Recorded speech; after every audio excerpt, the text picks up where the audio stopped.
Программа «Интервью» в эфире главного телеканала Республики. Сегодня наш гость, член бюро Совета регионального отделения Социалистической партии «Справедливая Россия», патриоты за правду Светлана Никитина. Светлана Олеговна, здравствуйте. Добрый день, Екатерина. В начале каждого нового года принято подводить итоги предыдущего года. Для партии какие они, на ваш взгляд, основные, да, и что было главным результатом прошлых 12 месяцев?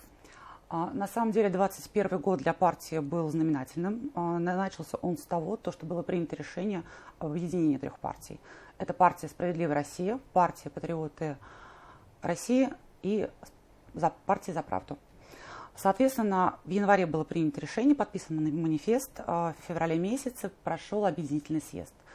То есть это начало объединения левопатриотических сил на фронте партийном. То есть это замечательное событие придало партии, то есть усилило саму партию «Справедливая Россия», появилось много интересных идей, что позволило в эту кампанию занять третье место в Государственной Думе. То есть наша фракция третья по количеству депутатов в Государственной Думе Российской Федерации. Какие задачи ставит себе объединенная партия «Справедливая Россия» и «Патриоты за правду»? Вы позиционируете себя как социалистическая. Совершенно что это верно. Означает? Это социальная направленность, то есть забота партии в первую очередь идет о людях. То есть очень много социальных проектов предлагается к рассмотрению. Если говорить, допустим, о короткой осенней сессии, которая прошла всего 2,5 месяца, из-за того, что были выборы на самом деле, то есть партия выдвинула 27 законопроектов. То есть, по сути, мы на втором месте по количеству, хотя по численности мы уступаем и Единой России, и КПРФ. Инициативы, если говорить о ярких инициативах, то мы были единственной партией, которая предложила альтернативный бюджет. То есть, давайте расшифруем. То есть тот бюджет, который предлагало правительство, там идет секвестирование, то есть уменьшение расходов на здравоохранение, на социальные разные проекты. А мы, наоборот, предлагаем увеличивать расходы в эти статьи. Потому что на данный момент, если говорить о здравоохранении, мы все знаем, что идет пандемия, да, и в бюджете почему-то эти расходы на медицину сокращаются. То есть оптимизация шла общая, что привело к сокращению койко-мест, например. Мы предлагаем это все увеличивать, и расходы, и зарплаты врачам, и остальные направленности тоже социальные. Вы правильно отметили, что тема номер один по-прежнему остается уже третий год пандемии коронавируса. Да? С какими инициативами выступали ваши коллеги и какие из этих проектов удалось реализовать? Касаемо наших инициатив, то с начала пандемии, то есть как и все партии, как и все граждане страны, включились мы в борьбу с пандемией, то есть занимались и волонтерской деятельностью. Касаемо инициатив, то есть один из наших проектов – это бесплатное тестирование. То есть надо обратить внимание, что сейчас же очень много требуется, где ПЦР-тесты, да? И стоимость на ПЦР-тесты, она высокая. А мы предлагаем делать бесплатные ПЦР-тесты, хотя бы даже, можно и раз в неделю это делать. Для того, чтобы человек, если заболевает, то обязательно, чтобы и членов его семьи протестировали, чтобы не распространять. Также, если говорить о вакцинации, тоже сейчас озвучивается то, что вакцинированные люди тоже болеют и являются переносчиками, да, соответственно, вакцинировать людей тоже нужно тестировать. Но это должно быть бесплатно. Какие еще идеи? Касаемо вакцинации, да, позиция партии такая, что вакцинация она необходима, но она должна быть добровольной. Мы предлагаем, чтобы государство взяло на себя ответственность. То есть, если государство обязывает людей, граждан к вакцинации, то, соответственно, должно быть предусмотрено законодательно и взятие ответственности, если вдруг будут какие-то негативные последствия при вакцинации. То есть это одна из наших инициатив, которую мы будем продвигать. Весенняя сессия в Госдуме уже началась, и уже тоже можно обсуждать проекты, которые планируют в партии «Справедливая Россия» и «Патриоты за правду». И в целом 2022 год, насколько он будет сложным, какие ожидания и какие планы? Проектов, опять же таки, много. Проекты многие направлены на социальные статьи. Допустим, один из проектов мы предлагаем вернуть обратно возраст пенсионный, да, то есть это мужчинам 60, женщинам 55. Также мы активно предлагаем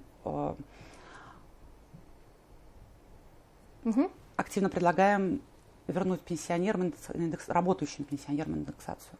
То есть сейчас их пенсии не индексируются, те пенсионеры, которые они работают. Но почему так? Угу. То есть это тоже одна из наших инициатив, которая направлена на социальное развитие. Что-то для молодежи, может быть? Инициатива? Да, кстати, насчет инициативы для молодежи, даже я больше, наверное, скажу, для молодых семей. Справедливый базовый доход – это то, что мы писали в своей предвыборной программе, то, что мы и предлагали всем. Немножко, наверное, здесь поясню. То есть есть наши семьи, да, если есть дети, то расходы в семье, они увеличиваются в разы, на самом деле. А демографическая ситуация в стране, она очень плачевная. То есть для того, чтобы нормализовалось количество людей в стране, в семьях должно быть, то есть это уже все посчитано, не один, не два, а 3 ребенка. То есть для того, чтобы мы прошли крест демографический, который образовался в 90-х годах. Ну и тем более в пандемию коронавируса тоже да, к сожалению, очень много. Констатируют то, что за 2021 год население страны уменьшилось почти на 1 миллион. То есть это как бы очень существенно. Нам нужно развивать все для того, чтобы наши семьи, чтобы наши появлялись дети. Ну и кроме того, вы же в вашей партии говорят, что справедливый доход – это один из возможных примеров решения бедности. Совершенно верно. Да? Как еще смотрите вот на эту проблему бедности россиян? Вот как раз-таки правильно вы сказали про справедливый базовый доход. То есть это позволит, мы предлагаем для начала его ввести для малообеспеченных граждан, да? В том числе и для семей с детьми, и для пенсионеров. То есть, допустим, если мы с вами возьмем сейчас дистанционное образование, то многие семьи столкнулись с такой проблемой, как организация места для обучения ребенка дома. Как правило, в каких-то семьях там есть 1 компьютер, да? А если 2 детей, а если еще родители на удаленке. Представляете, какие расходы несут наши граждане для того, чтобы обеспечить образование своему ребенку. При этом при всем еще надо понимать, что дистанционное образование, оно качественно отличается от образования очного в школе, да? И то есть кто-то из родителей вынужден там больше времени был проводить дома для того, чтобы дети учились и занимались. Это тоже все расходы. Поэтому с нашей точки зрения справедливый базовый доход, он поможет родителям давать более качественное образование, давать ребенку более качественную просто жизнь. То есть повысит уровень дохода наших граждан и уровень жизни. Угу. Проводите ли вы прием граждан сейчас и чаще всего по каким темам к вам обращаются люди? По всей стране у партии «Справедливая Россия. Патриоты за правду» работает Центр защиты прав граждан. Соответственно, за 2021 год поступило более 100 тысяч обращений. Это по всей стране? По всей стране, да. То есть у нас в отделении тоже такой центр существует, к нам обращаются. Мы таким образом действуем через депутатские запросы, действуем через обращения в различные инстанции. Все у нас это работает, пожалуйста, обращайтесь. С какими чаще всего обращениями к вам идут люди? Различные тематики, но в основном это социально незащищенные слои населения, это пенсионеры, это те, кто, допустим, какие-то трудовые отношения у людей нарушены. Прикладываем все возможные усилия для того, чтобы помочь.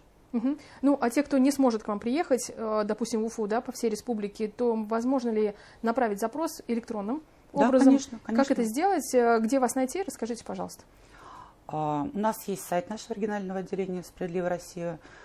Патриоты за правду» в Республике Башкортостан. Там указана электронная почта, то есть, пожалуйста, можете обращаться по электронной почте.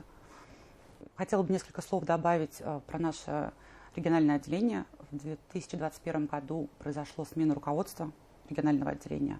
В августе состоялась конференция, был избран новый председатель регионального отделения Омаров Кучумурат Звербекович. Надо отметить то, что у него очень большой опыт работы партийной на федеральном уровне.